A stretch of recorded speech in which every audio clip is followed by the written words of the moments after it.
Sure.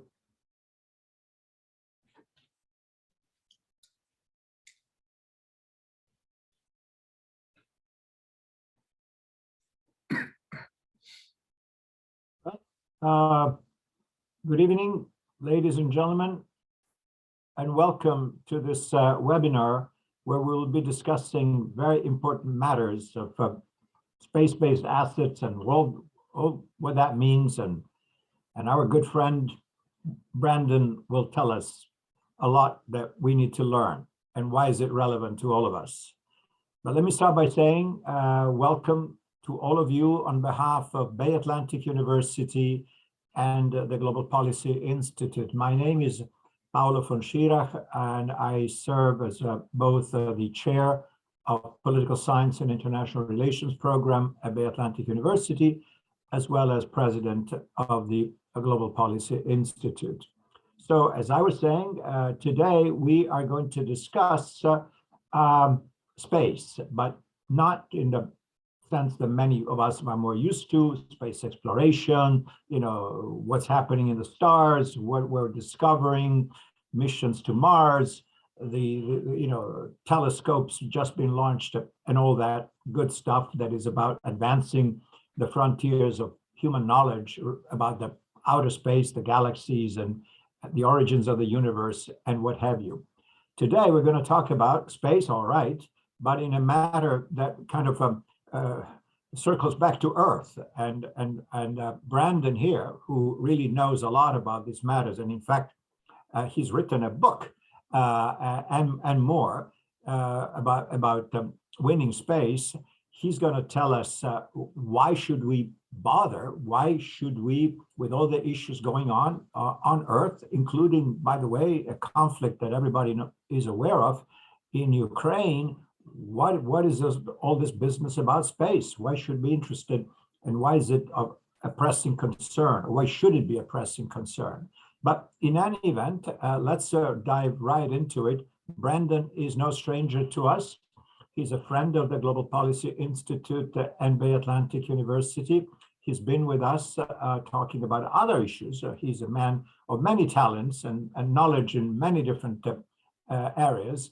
But today he is going to talk about one of his core specialties, if you wish. All of you have received his bio and his information and the flyer advertising this event. So I will not bother with his many accomplishments professionally, and what he's been doing and what he writes about. And I'm sure you'll have a chance to read all this. So Brandon, first of all, welcome. Thank you for being with us. He's joining us from Florida, by the way, which makes some of us jealous. But anyway, those are the vagaries of life. So let me just dive into it, Brandon, and maybe, if I may, try to tie in this topic with what is in the headlines all over the world right now, which is the war in Ukraine. Yeah.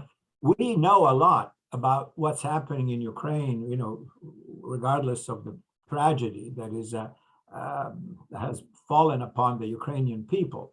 But we get this great pictures, if you wish, about the Russian military formations before the attack right at the frontier between Russia and Ukraine. And we could see at granular level, arrays of trucks, of military equipment, of tanks, of guns, and this and that and the other.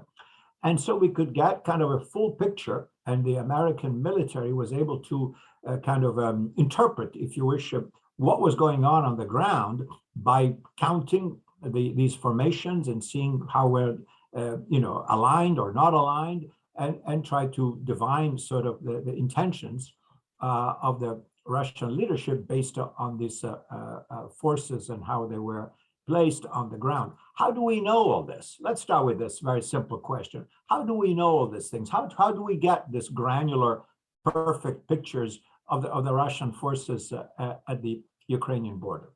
Well, thank you for having me, and thank you for that wonderful intro, Paolo.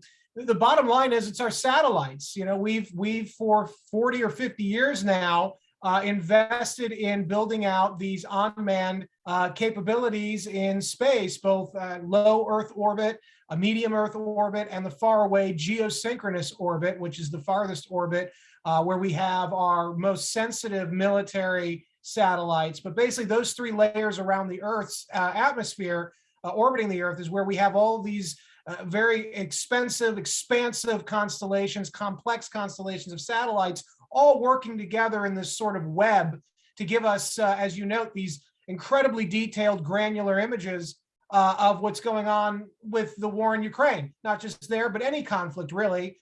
And we've really come to depend on that. And so with the book and with what I've done since working in government is try to make audiences both at the policy level as well as ordinary people understand that we may not be interested in space, but space is interested in us, to use the old Trotskyism. And the reason is because we are a global military power. We're a global economy as well. We rely on those satellites to do basically everything, all of those communications, surveillance operations, the pinpoint navigation, everything we do is reliant. It's passing through those satellite linkages in space. And unfortunately, those satellites, all important, but they're highly vulnerable. And our enemies know that, notably the Chinese and the Russians. And specifically in the case of Ukraine, Russia's the primary antagonist there. Russia has a very advanced suite of capabilities called counter-space weapons, which they have built out over decades. And they have even in some cases deployed into orbit that could physically destroy and disrupt our satellites and therefore render our forces or our allies' forces operating in and around Ukraine deaf, dumb, and blind. And so that is sort of the key to understand. All those beautiful pictures we see from those satellites that we take for granted, they can go away tomorrow. And it wouldn't just be an inconvenience for us about getting information from the news. It would be a huge strategic loss that could affect our ability to fight back. Let me just get you here. Is modern warfare possible now without satellites? Can we actually have the operational capabilities that we want to have without resorting to the support that comes to our military in terms of intelligence gathering and all kinds of other activities pertaining to military operations without satellites? If tomorrow the satellites are gone, can we have an operational army? I can tell you what our military, I still am a subject matter expert for them. Officially, they would tell you, oh yes, we have contingencies. It is my professional and personal opinion, based on what I've seen in government and what I know, that no, we would not be able to survive and thrive in a degraded environment like that. The Russians and Chinese militaries are still adapting to modern warfare. So particularly Russia, in this case, they are able to still function in a degraded environment relatively well compared to the expeditionary style of warfare that the Americans have become accustomed to. We have less than 1% of our population under arms right now, and they've been stretched to their breaking point after 20 years of endless war in the Middle East. So, when it comes to a head-to-head fight, we need those technological accoutrements to keep us in the fight and to keep us ahead of a country like Russia. And if you remove those critical linkages that allow for the rapid kind of dominance, full spectrum dominance that our forces have become accustomed to over the last 30 years, we won't be able to fight very effectively, let alone achieve the kind of victory that we're used to achieving in a big war. And so this is the issue. The long answer is no. We would not be able to do well in that conflict. We would be thrown back, as former General John Hyten of the Air Force warned 2 years ago. We'd be thrown back to a pre-1970 style of warfare. And I always say people may miss bell bottoms, but I don't really want to go back to that, because our forces aren't designed to withstand the kind of losses. I'm talking Vietnam War style losses that we would end up enduring in any conflict. Let me expand on this. Of course, now we're talking about the satellites that support our military, and you just explained to us how significant they have become and how difficult it would be to operate without their support. But more broadly, we got all kinds of other satellites, right? Including the satellite that all of us use, or rather, without even knowing, when we use our GPS, right, on our phones to figure out where we're going. We are essentially connected to signals that comes from space that tell us where we are on Earth. Yeah. And all kinds. Can you give us a sense of, briefly, of the many other, how can I say, utilization of space-based assets for our lives, for what we do normally, for telecommunications, Right. financial transactions? Give us a sense of how significant all these have become and how hard it would be to do without them should there be, an attack against them. They are hugely significant. Literally everything you do electronically, and everything we do today is electronic for the most part. Everything you do electronically in your daily lives, at some point, those signals are passing through a satellite in space. Go to the ATM, pull money out. That signal came from space. You dial 911 in some cases. Your telecommunications are going through space. Everything we do, the whole society is built upon this space-based network that's highly vulnerable. Let's look at the wider aperture now. We talk about the economy. That's the backbone of our military power, is the fact that we are this economic dynamo. Well, a large part of our economic dynamism comes through every day. We do something like $1 trillion every day in electronic transactions, instantaneous. Those instantaneous transactions globally are conducted thanks to the perfect precision timing that satellite communications allow for. And if we were to lose those satellites, you're talking about taking $1 trillion and effectively flushing it down the toilet, never seeing it again. All those ones and zeros go poof. You're talking about pretty much the degradation and end of our economic dynamism, to say nothing of our military dominance. So it would affect everything, a potential space war. The Russians and Chinese know that. It is my belief the Russians and Chinese in any space war would begin to sort of try to pinpoint target the military satellites, but to sort of get us out of a fight early on.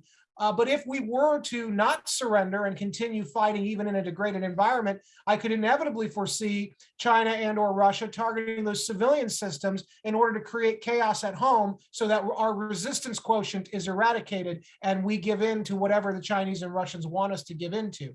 And so that is the threat. We are very vulnerable and exposed. Thankfully, SpaceX, with their Starlink system, they're creating redundancy. These are very small satellites, numerous, very hard to destroy, not impossible. We just saw about 40 of them get fried by a solar flare, but they're cheap, they're small, so they're cheap enough to replace pretty quickly. The problem is, though, until that system is completed, and even then it's not going to be foolproof, but until that system is totally completed, we're still going to be vulnerable. And then we're going to have a whole bunch of other knock-on effects from that system. What we don't need to get into too detailed here. But the bottom line is, right now, America and the world are very vulnerable and exposed, not just on the military side to disruption and attack of our satellite networks, but also to the civilian side, which may actually be more important. Can you expand a little bit more, because you just mentioned Elon Musk and Right. SpaceX. Some people know Elon Musk perhaps just because he makes electric cars, right? Everybody knows, I suppose, most of us are familiar with the Tesla. I've heard of it. Maybe some own it, or at least have seen it. But we also know him as the sort of visionary head of SpaceX, which is a company which is specializing in, it seems, more cost-effective space launch vehicles with considerable successes. But can you expand more on this project of creating this vast network of small satellites for communication? And where does that come from? Is this something that Mr. Musk is funding himself? Somebody's paying him to do this? How is this working? Yeah, so the bottom line, the basic thing is that it's coming from SpaceX. SpaceX receives copious infusions of U.S. tax dollars. It's basically a subsidiary kind of the U.S. government, which creates a whole lot of interesting dynamics there, particularly when Musk tries to get greater DoD and NASA contracts. But it's funded. They've got a lot of funding from the U.S. taxpayer. The project is aimed. Starlink is what it's called. It's aimed at trying to create easily accessible, low-cost, affordable internet, primarily communications, for parts of the world that otherwise would not be able to gain access to it. What we've seen, though, thank God, is Musk stepping in, not just to places like Africa or the Middle East or Central Asia that may be isolated and wanting access to the internet, but we see in the case of the Russo-Ukrainian conflict now, we had the foreign minister basically chiding Musk on Twitter a few days ago, saying, hey, look, you're so busy trying to send Americans to the moon and Mars. What about saving people down on Earth in Ukraine? We need internet because the Russians are going to try to cut us off from access to the World Wide Web. How can you help? And Musk said, I'm launching 40 Starlink satellites right now, which should basically make a redundancy and make it very difficult, if not impossible, for Russia to actually cut Ukraine totally off from the World Wide Web. That system went online, or that tranche of satellites went online yesterday or last night. And now Ukraine has a major strategic advantage, or a strategic survival mechanism, where the Russians won't be able to cut off and isolate Ukraine from the worldwide telecommunications network. Well, Ukraine will continue to be able to fight in that all-important electronic information space that really Ukraine's been dominating since the beginning of this conflict, much to many people's surprise. And so what Starlink is doing is it's a civilian program that's trying to help get ordinary people around the world more access to the internet, which will boost their economic productivity, boost educational rate, boost the standard of living. But at the same time, it has a dual use function. And that's very key. Dual use function that is allowing for this American startup firm, SpaceX, that has a lot of funding from the US Department of Defense and the taxpayer, to basically come in and backstop an ally in a critical moment, when otherwise the Americans and allied NATO forces would not be able to backstop Ukraine for a variety of reasons. So Starlink is really a critical, low-cost way that really has a lot of strategic bang for the buck. And so this is one way that satellites are playing a key role, particularly this new technology, cube satellites, or these micro satellites, which are, as the name suggests, very tiny versions of what we would assume to be a satellite. They're cheaper because they're smaller, they're less sophisticated, which means they can break more easily, but it also means that they're easier to replace. And so you, instead of having one or two big satellites that are complex and expensive, and if they go down, God help us, we now have 40 or 50 of these really tiny things that can be launched on one rocket, a reusable rocket, which automatically lowers the cost of launch anyway. And if they go down, guess what? We can replace them pretty easily. So you have that all-important redundancy and interoperability, because they can also sync and operate alongside other more traditional or conventional satellite constellations. So this is very good for the West, who knows that the Russians and Chinese in particular are targeting our conventional satellites in an effort to blind us. Let's stop here for a moment. Of course, this is great that we have Mr. Elon Musk, an immigrant from South Africa, who came here to study and launched, PayPal, long ago, and he's done this and that and the other, which is fantastic. That now his ingenuity and entrepreneurship led him to do all these great things. But there he is, a private citizen, essentially, yes, who benefits, as you pointed out, from perhaps very lucrative government contracts. But what does the U.S. government do? I mean, the Department of Defense, the upper echelons of U.S. policy making and the executive branch. Are we just relying on smart private citizens to get us out of trouble? Or is there perhaps a slightly more, how can I say, elaborate effort at any level? Maybe it's time to talk about, the Space Command. What is that all about? Again, when we start talking about Space Command, that people start saying that's Star Wars, it looks like movies, therefore it's not serious, and therefore it's a waste of time and whatnot. Give us a sense of what's going on there. So you're talking about Space Force, because there's actually Space Command and there's Space Force. Two different things. So, well, they're related, but yeah. So specifically, let's focus on Space Force, which is the new initiative, relatively new initiative, the new branch of the U.S. military. So to answer your first point, unfortunately, it does seem, at least operationally, like we are basically relying on a handful of entrepreneurial smart guys to get us out of these binds that we keep finding ourselves in. Inevitably, there will be a limit to what those really smart guys can do, because the problem set we're facing is so vast and growing still and so complex that we need more than just a handful of smart guys operating on their own. We need, as they say in government, an all of society or all of government approach to the problem. And we don't have it. And the reason we don't have it is because we have really bad leadership. It's not a political statement. I'm talking about across the board, having worked on Capitol Hill for years. And on this issue, I can tell you, neither party has elected people who really understand the problem in space and technology. And so we don't really have people in either party who can make decisions, informed decisions that will allow for our military in particular to craft those kind of necessary long-term grand strategies for tackling problems related to space, or more widely, geotechnology, which is the new buzzword in the field, geographical technology issues.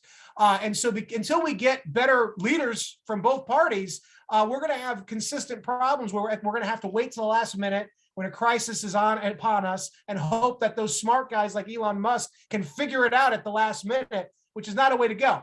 Former President Donald Trump, very controversial figure, rightly, I think, said that we needed to do something more than that. Yes, we need to support those really smart entrepreneurs, but we need to do more than that. And so he and his team, and I was part of the early phases of this during the 2016 campaign and the early months of the first year of his presidency.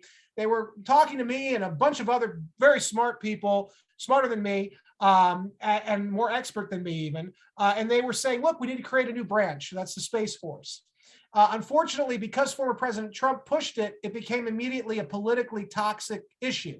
And almost immediately it went from being this very important strategic policy discussion to being about whether Donald Trump was good or bad, or it became very Republican versus Democrat. And even within the Republican Party, which you would have thought would have wholeheartedly supported Space Force, there was a tranche of Republicans who were very opposed to it because they thought it was creating more bureaucracy rather than actually solving any problem. The Air Force themselves were very much leading the fight within the military bureaucracy to not allow for Space Force to go forward, because then you think about it, Space Force is a highly technical branch. It would have been very expensive. And the Air Force boys and girls were thinking, you know, we want to keep our budgetary pie the way it is. We don't want to have to share it with a new branch of government again. And the other branches were saying the same thing.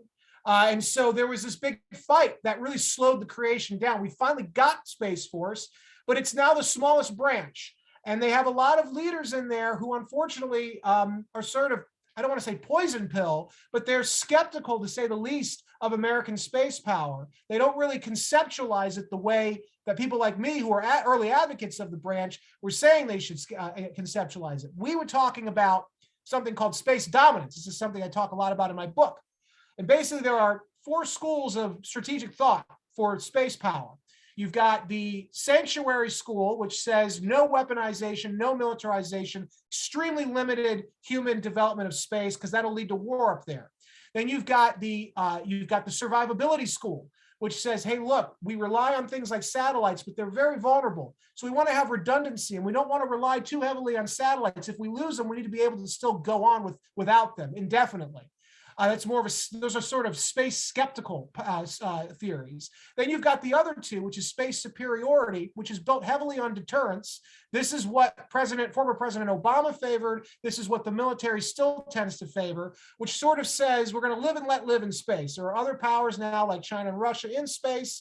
And you know what? We're not going to try to keep them out. But if they attack us in space, we'll do the exact amount of attack, eye for an eye, mutual assured destruction on their satellite system, on their assets in space until they stop the attack. And then there's my theory, I'm one of the proponents of it, space dominance, which says, hey, look, America's already militarized space. We've actually, the Russians and Chinese have already kind of weaponized space with their dual use satellite systems. So we need to now get out ahead of those 2 rivals in particular and start really dominating the high ground so that the Russians and Chinese cannot threaten us anymore. And basically, that's a very controversial theory, not only because it basically is an unapologetic space American nationalist approach to the strategic high ground, but it's also going to be very expensive. And nobody in DC wants to send money away from their pet project to a space force that's practicing space dominance. The downside of a space superiority, of a deterrence-minded theory, is basically that America still, and will for the next decade at least if trends persist, disproportionately rely on space assets like satellites for its global power projection and its global economic dominance. So that means that, sure, we can threaten Chinese and Russian satellites the way they threaten us. But if we were to attack those Chinese or Russian satellites, the Chinese and Russians would likely still be able to continue fighting on the ground, as opposed to the Americans, who, after losing those initial satellites, would likely be rendered deaf, dumb, and blind. And we'd be a useless, pitiful, gentle giant on land, at sea, in the air, and across cyberspace and on the EM spectrum. So that's a disproportionate threat that China and Russia have against us. And until Space Force takes that more seriously, until they conceptualize it properly, we're going to have to keep relying on sort of these gonzo Elon Musk types to save us at the last minute. And eventually we're going to meet a problem and a threat that those guys can't resolve without the full backing of a concentrated, fully dominant Space Force. And we don't have that right now, sadly. Let me just try to really understand this as much as we can, especially for our audience who not necessarily specialists in any of this. So let me ask you this: do you believe? I mean, maybe you already answered that question, but let me see if we can make it as clear as possible, that the upper echelons of the military leadership or the civilian leadership at the Pentagon, that they just don't get this. In other words, that they are, after all, the people who are in charge of planning, right, our operations and figure out contingencies and this and that and the other, that they just don't understand the threat that would be posed to our operational capabilities by losing these space-based assets, and they're really not doing much about them. Is this where we are right now? At the upper levels of both the military and civilian leadership, I would say, with the exception of a handful of people, they don't get it. It's the mid-level. That's an amazing statement. Well, I know, and they would deny it. And I've gotten into screaming matches with generals at events that I've been asked to speak at, where they come at me, and basically what I tell them is, look, where's the proof that you're getting it? Because Space Force remains the smallest funded branch. There's absolutely no real forward momentum, in what they say they want to do. And what they say they want to do, frankly, does not match the threat that we're facing, which indicates to me there's a real cognitive dissonance there, to say the least. There are real political limitations as well, because as you said at the beginning of this, it sounds very science fiction. So there's this sort of suspension of disbelief that political leaders, when you talk about this to them, they go, yeah, I don't get that. What are you talking about? Let's talk about something real. I want to talk about healthcare. I want to talk about funding parks in my district. So, you've got that issue as well. At the mid-level, though, the colonel and sort of that lower level of the military, they tend to get it because they're almost on the front lines, basically. So you've got sort of those frontline people who get it, and they're banging on the drum constantly, trying to get the Pentagon to give them the resources, give them the authority to do what they need to do to keep Russia and China in check, to give them the materials they need to stay competitive in the strategic high ground, to dominate it. But they're running up against a bureaucracy that is very inert and very slow to respond. And, it's going to take, I fear, and I say this in my book, it's going to take a space Pearl Harbor, I think, to really shake the top levels of military and civilian leadership, both political parties, into acting in a decisive way. And by then, it might be too late. That's right. After Pearl Harbor, as those of us who know a little bit of history, America had the chance to kind of regroup and rearm and fight back. It could be that if this is a devastating blow, then there is no time, as you say, to regroup and to say, okay, oh my God, we blundered. Paolo, after Pearl Harbor, we had latent industrial capacity that we otherwise lack today.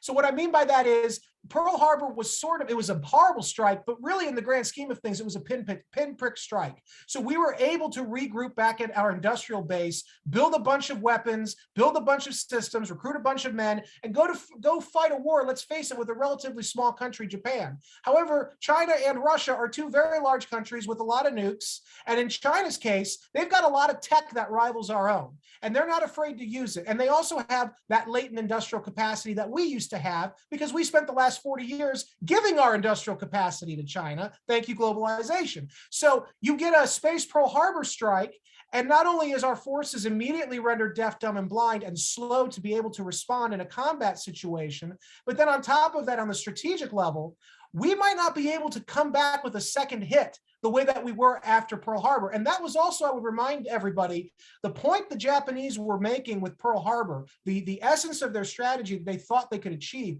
was to hit the Americans hard, so hard in the face in the beginning of the war that we would fall back and negotiate. That didn't happen because we were able to get back up. Without satellites today, and with the fact that we don't have latent industrial capacity, and we have a very confounded political leadership, there's a chance that we won't be able to stand up again, and we'll be forced to make peace. Let me ask you, again, you touched upon this earlier. What can we do? In other words, you mentioned the fact that both the Chinese and the Russians have developed, let's call them killer satellites, for lack of a better word. Yeah. I don't know if that's an appropriate Space Stalkers is the nickname. What is the right word? The nickname is Space Stalkers. Okay, there you go. So basically assets that they can launch into space that can chase our satellites and in some fashion or another destroy them, neutralize them, disable them, render them inoperable. So they seem to have that. Are those systems already in space? Are they there, kept in reserve, so to speak, to be activated at some point? Are they already there in sufficient numbers to deal a debilitating blow to us in case of a major crisis? Do they have already what is necessary to disable our networks, or do they need to do more as things stand today? So in terms of let's just address the basic question. Yes, they are physically in orbit now. The Russians and Chinese have spent the last 10 years developing and deploying these small co-orbital satellites with grappling arms, like something from an old Roger Moore James Bond movie, where they can basically tailgate our larger systems in orbit, and at a moment's notice, latch on and either push those systems out of their orbits, crashing them down into Earth, or disabling them, or in some cases, tapping into them and sort of eavesdropping and intercepting data. The Russians in particular, with their Lush satellite, were doing that to a French satellite, a military French satellite in 2015. The Chinese have developed the Shijian 21, which it's been in the news lately because they've been using it in geosynchronous orbit very near our sensitive nuclear command and control and communication satellites. And they've been using that system to move space debris, they say, to protect the safe operation of human systems in orbit. But what can be used in peacetime to move space trash out of the way can easily be used in wartime to destroy and sabotage critical American systems. And this is why I said, when I was talking about the 4 schools of space power theory, space superiority, it doesn't work. Deterrence doesn't work in space, in my opinion, because the Chinese have already weaponized space. Deterrence is predicated, space superiority is predicated on the militarization of space, wherein we use satellites for surveillance and communication, but not the weaponization of space. But in the case of these space stalkers, the Chinese and Russians have already weaponized space. They just say that they're not weapons. So the Russians have the system that they deployed a couple years ago with their Rodnik military communications satellite. We watched this happen. Our Space Command did. Basically, the Russian satellite went into orbit as expected, and then a secondary object broke away from it. And we tracked it. And when we asked Moscow, hey, what is this? They said, oh, don't worry, it's just an automated repair system. That way, if our satellite goes down, we don't have to lose it. We can just automatically repair it. But as somebody at the Pentagon said is, hey, that same system that can be used to repair a Russian satellite can be turned around and used to crash into or destroy or, surveil an American system nearby. And we wouldn't necessarily be aware of it until it was too late. So the Chinese and Russians have already, in my opinion, weaponized space, which is why I don't think space superiority is anywhere near sufficient for an official doctrine. We have to have space dominance, and we have to do it now. We have, I imagine there are plenty of smart people beyond Elon Musk, in the American very complex and sophisticated space technology environment. Do we have equivalent capabilities? Do we have our own killers or stalkers or whatever they are that can perform the same functions that these assets that both China and Russia, as you say, have already deployed into space? Do we have anything like that, or is it classified? I have no idea. Do we have something equivalent or not? We certainly have the tools in the toolbox, but getting them out of the toolbox seems to be the problem. And this gets back to that sort of conceptual issue, because it takes a policymaker to tell the military to take a certain tool and use it a certain way. And until the military is given an executable order, basically they're kind of standing still. And this has been the frustration of many of those colonels, lieutenant colonels, and majors that I've spoken with. For instance, at the 114th Space Command or Space Wing, there's a sort of frustration saying, hey, look, the Russians and Chinese, we've got those capabilities, and we've even got maybe some more that they don't know about. The problem is we're not being given the direction by the policymaker to use it. And until we can, we're just going to have to sit by and watch Russia and China walk all over us in orbit. But again, are we talking about capabilities that exist on paper or satellites that have already been built and ready to be launched, or that have already been launched? Where are we on this? I would say that I can only guess where we actually are. We have the capability both on paper and in the real world. Whether it is in orbit is another question entirely. This is sort of unknown at the time in the public. Classified, probably. It is classified. I don't know for sure one way or the other. What I can tell you is that when I bring this up to people who would know, they don't seem to be very confident in the fact that they can execute in a fast enough way, which tells me that, I'm just making an assumption here, that we do not have fielded in the real world enough or any of these systems. We have the capability, we know how to use it, we just haven't actually followed. It's the throughput that's the issue. Explain better to us, what do you mean by dominance? When you say, okay, you say not superiority, it's too late. The Russians and the Chinese have already weaponized space. They've got all these assets. We know all this. How do we recreate space dominance, and how much is it going to cost? Because ultimately in Washington, everything is about budget. Right, and this is the problem, because it's going to. I mean, in my book, I say preferably something on the order of, since we're spending trillions of dollars on everything else, it would be nice if we created a 10-year fund to spend $1 trillion, mostly on space-related activities, but also on underlying technological advancements at the federal R&D level. $1 trillion over 10 years is actually not a lot of money when you consider what we're spending $1 trillion on in the last 2 years. And it will have real bang for our buck, not just in the military realm, but from there will be spinoffs of civilian innovations that will fundamentally change the world for the better, just as the government-funded internet revolution and Silicon Valley revolution in the last century changed everything for the better. So the problem is the cost. You're right, that you're getting Congress to spend that money on this project as opposed to rebuilding the George Washington Parkway, which they've been talking about doing for 20 years in Washington, D.C. So that's an issue.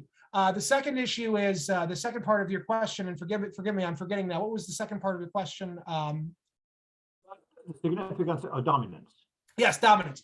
So The reason the Air Force and politicians favor superiority is because A, it sounds good on paper, and as you say, it's cheaper. The problem is whenever you go cheap, you're going to get what you pay for, what you don't pay for. And so it's not only is it very expensive what I'm talking about, but it's also going to be considered very aggressive. But if you look at how China and Russia have behaved thus far in space, they've been very aggressive. And the fact that they're getting more aggressive is only because they don't perceive us as responding in an equally aggressive manner.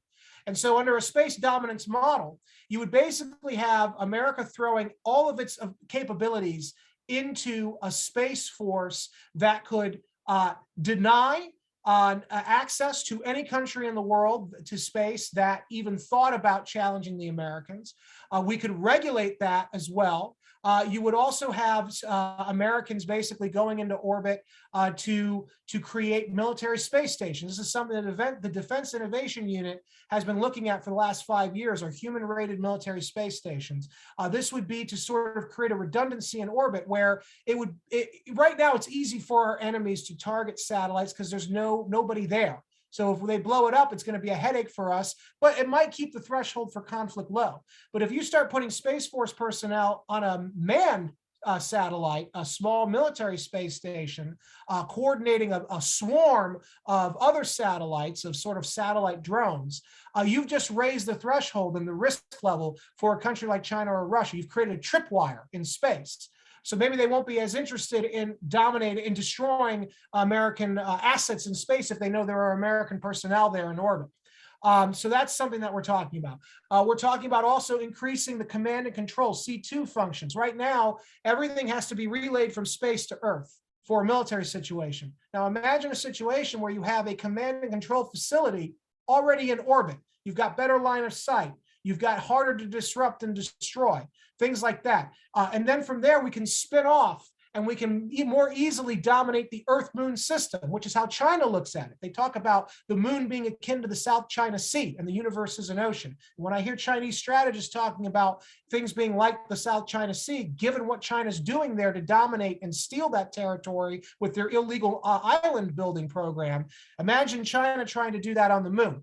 And so what I propose doing is we get to the moon first with Space Force and build military installations there and dominate the best real estate there. We know, for example, that there is a minimum of $1 trillion space economy waiting to be had through space mining. When I worked on Capitol Hill, we passed a bill that granted the authority of American companies that could make it to an asteroid, for instance, and mine it. They could sell the mined goods back on Earth. There's a lot of rare earth minerals on the Earth and in the asteroid belt. China wants to get there first. That's why they're sending these rovers to the moon. They're testing the soil to see how valuable it could be.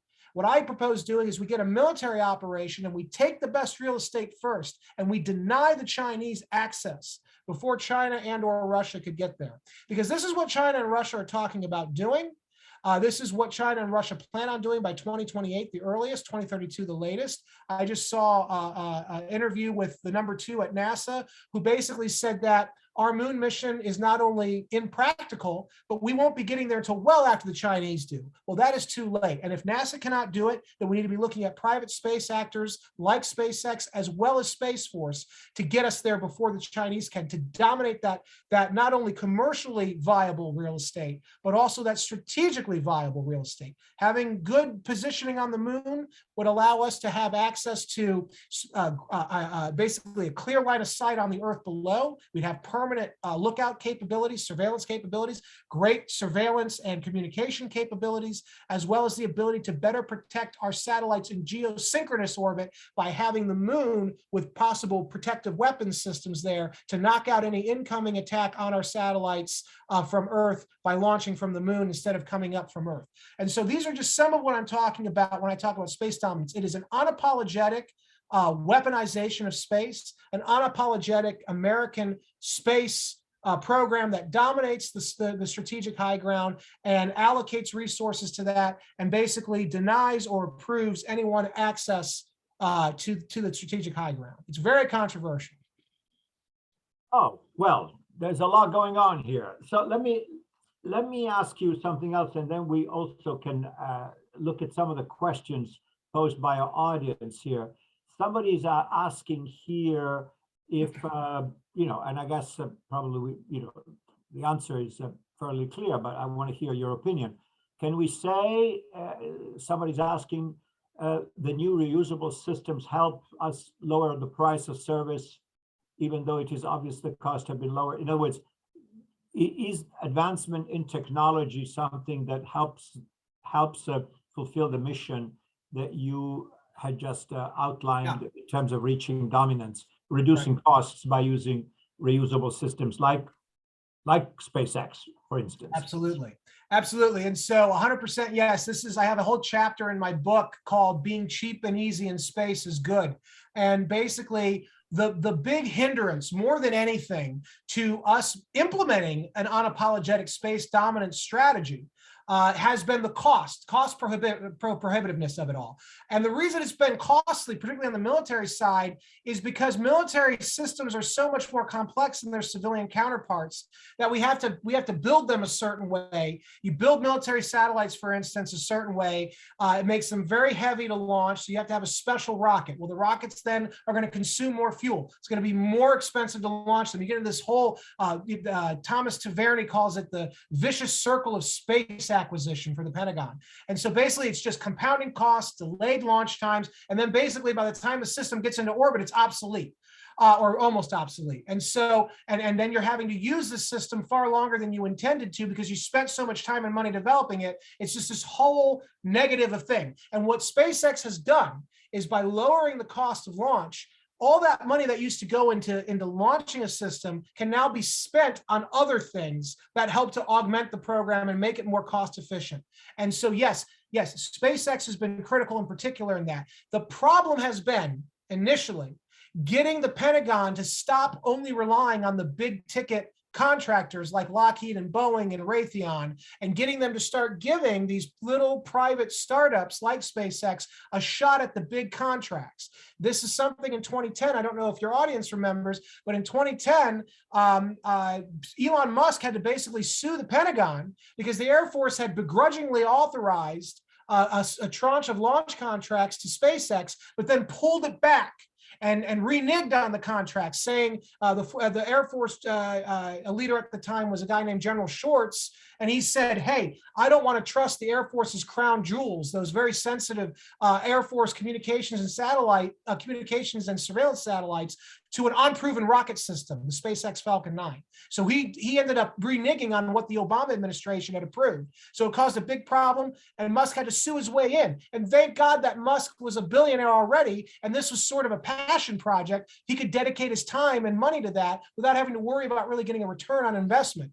Other startups don't have that option. So when you look at competitiveness, obviously competitiveness lowers the cost overall, makes things more efficient. This is capitalism.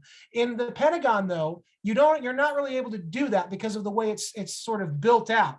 And so SpaceX is blazing a new pathway that is forcing the Pentagon to get more innovative, to get more cost effective, to get more efficient, which is then in turn allowing the military to create greater capabilities that will ultimately allow for us to move from that sort of hesitant space superiority school into what I hope will be a full-fledged space dominance model. Somebody else, Brandon, is asking if considering that the Chinese and the Russians already have the capabilities to knock out our satellites, why aren't they doing it? Well, because they're waiting to see what's going on with us. Obviously, they know if they do that, that's it. This is a world war. Then that's war. And, I mean, you see it now. And let's go back to the Ukraine crisis, right? So everybody's been wondering, well, why didn't Russia just come in and pound the snot out of the Ukrainians? Why did it take them so long, this sort of plotting approach? Part of that was this logistical reality, but part of it was because the Russian high command, Vladimir Putin in particular, thought if they went in light and they took their time and they sort of went in with this sort of happy approach, that the Ukrainians would just welcome them and they could avert a wider regional and possible world war. And now we're seeing the limits of that strategy at play, where now Putin's having to shift strategy. So I think a similar chain of logic is at play with the Russians and Chinese, where they think, yeah, we don't like the American-led system. Yeah, we'd love to knock the Americans around. The thing is, though, can we, if you're going to take a shot at the king, you better not miss. And so they're worried they might yet miss. And this gets back to another question you had asked about their space stalkers. Do they have enough?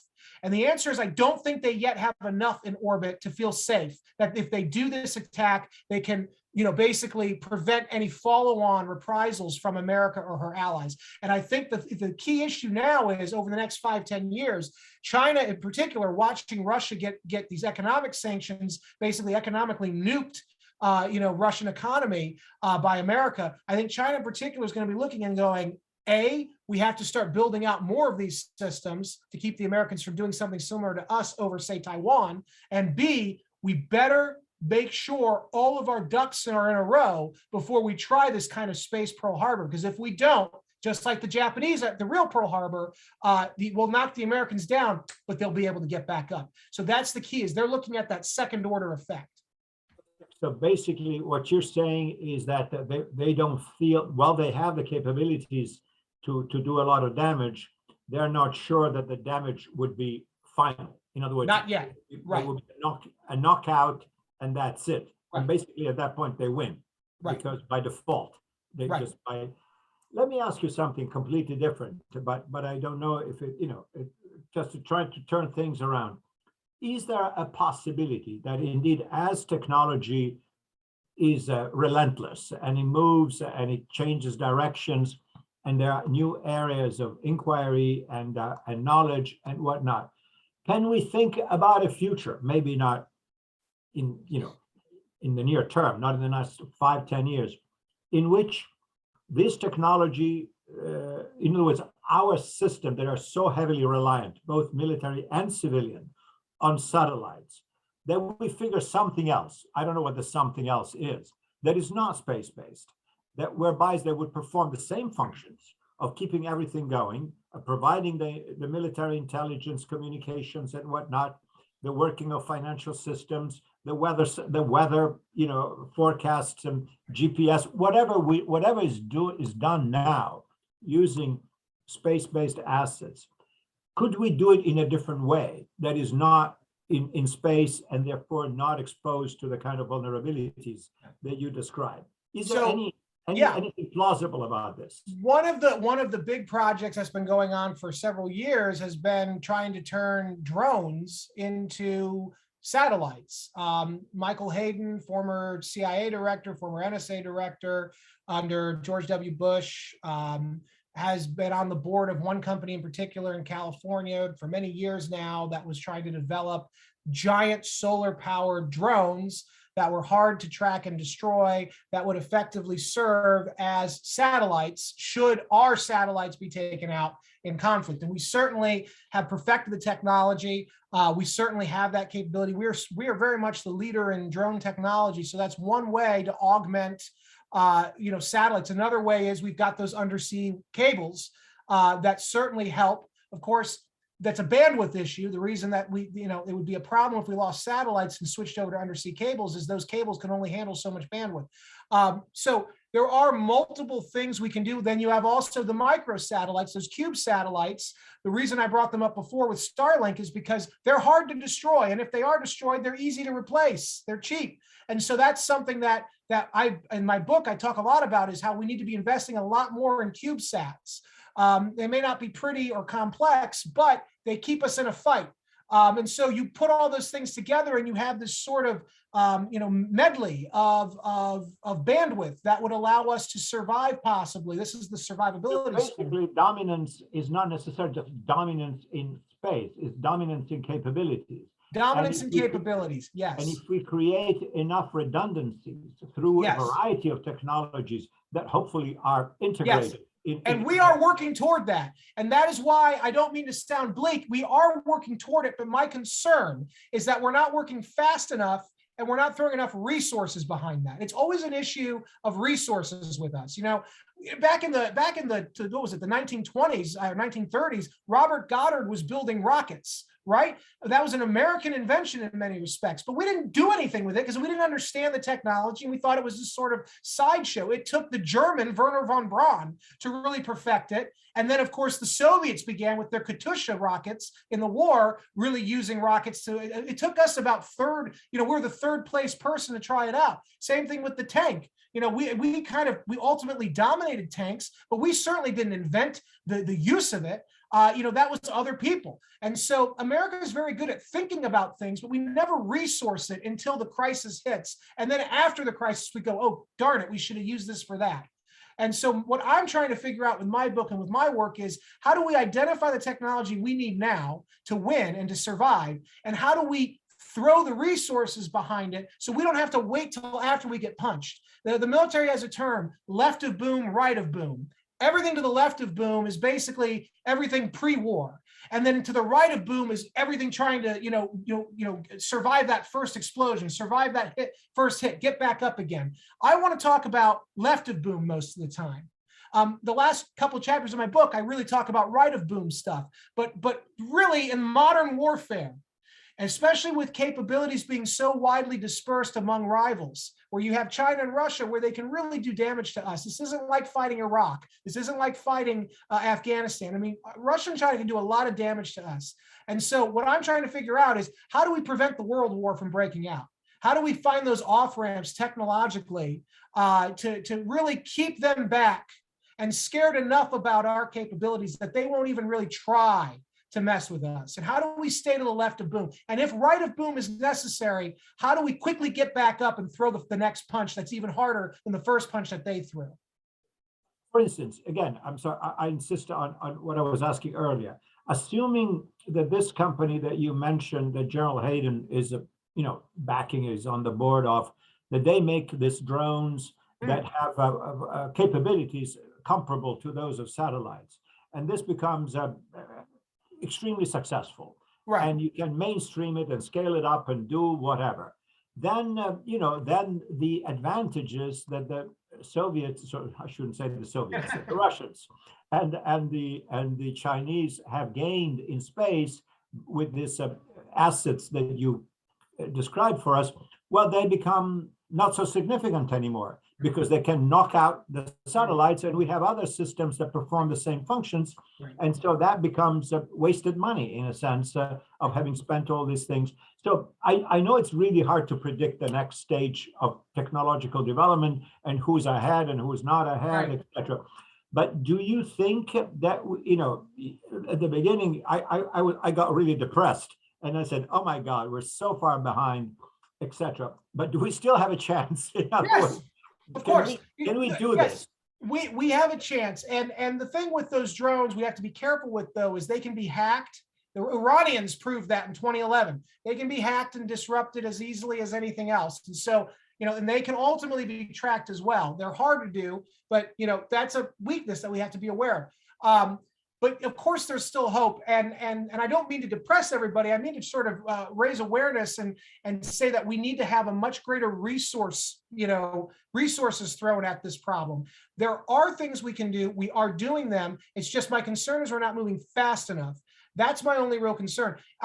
There's a report out there from 2019 from the MITRE Corporation, which looked at what was going on with trying to plug those strategic gaps in our satellites, for instance, the weaknesses of our satellites. They found that in 2019, with current or then levels of funding, we would be able to conceivably, predictably, reliably plug those weaknesses by 2029.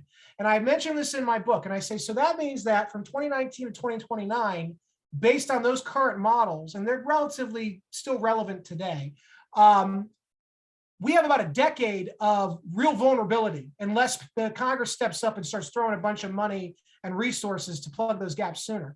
And so I call this the decade of concern, because for the next 8 years now, under that model, our space systems are still going to be very vulnerable to attack and disruption.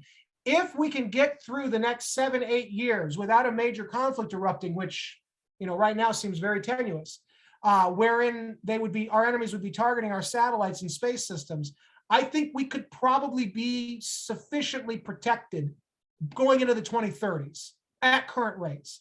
But in the meanwhile, we're looking at the world saying, I don't know if we can make it to 2030s before, some great power war erupts. And so that's why I'm looking at this going, we better throw a lot more money into these programs that I'm talking about and putting the right personnel, because as you know, personnel is policy, putting the right people in charge, people who think like I do, or people who think like maybe you do, who understand the world and understand that you cannot just trust our enemies to hold their fire.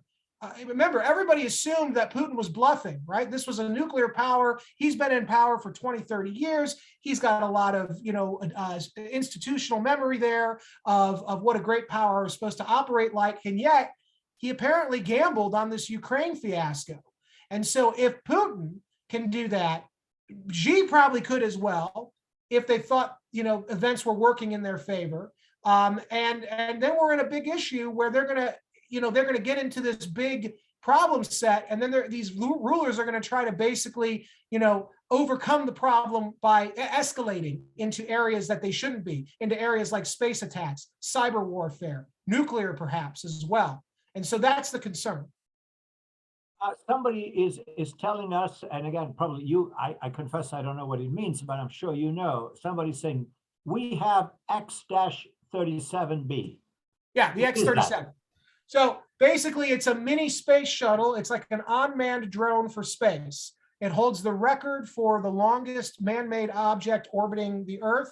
We've got a few of them. Boeing builds them. I know Lockheed and Boeing, I think, build them. But basically, the Air Force has it at its disposal. It is used as a test bed for all kinds of classified technologies. Scares the bejesus out of the Chinese whenever we launch it. It's a wonderful, wonderful platform. We don't have enough of them. And I have always advocated for arming them, but we won't do that because of certain treaties I think we've mistakenly signed and adhered to. And until we can do that, the X-37B is a wonderful tool for surveillance and for sort of, harassing the enemy.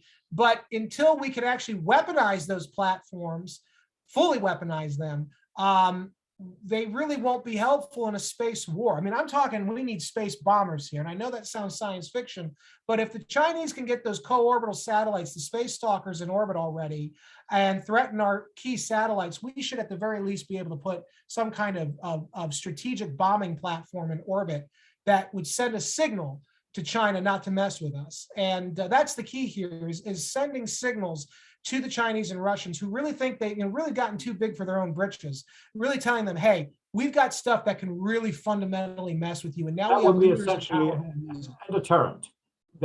Restoring deterrence, because in my opinion, we've lost deterrence. So this is about restoring deterrence. Yes. Restoring deterrence through dominance. Yes. That's what. Yes. And we also have a question. And I'm afraid now we're really getting to the end of our time. But asking, can there be other players? Because of course, we talk about the big guys, the U.S., right, Russia, China.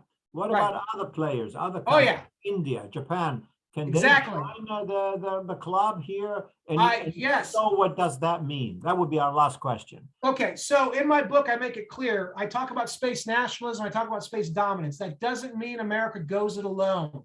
That means that America has the most resource base and the greatest capabilities to do a lot. And we should and must, and we're not doing enough.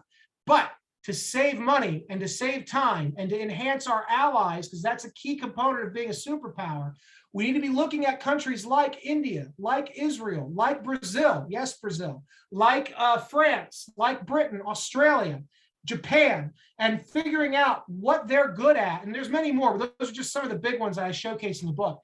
And they've proven, for instance, India's satellite program, much more advanced, in my opinion, and cheaper than what we do. Brazil has, with their Alcantara launch facility at the equator, they have the ability to be a very cheap source of low-cost launches. It's where NASA just launched the James Webb satellite from, because it was so much cheaper to do.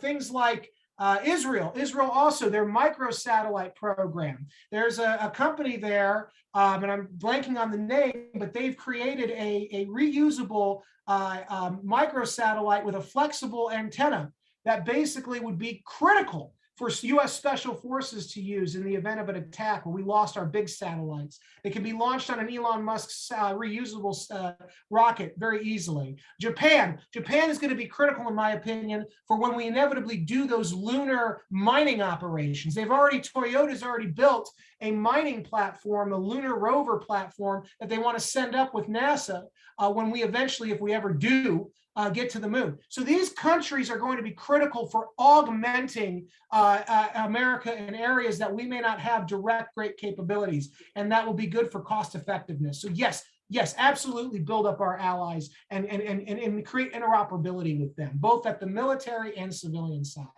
Oh, okay. Well, okay. Let's say that on a perhaps since we really have to sign off now, on a positive note, as we've shown right now. I mean, we've shown that on Earth, right, not in space, but we seem to be capable of trying to build coalitions to contain China, in the down here on Earth, as well as creating or solidifying a coalition to punish Russia for the aggression against Ukraine. That America still has the ability to lead and to try to bring friends in the same room, under the same roof, and coordinate.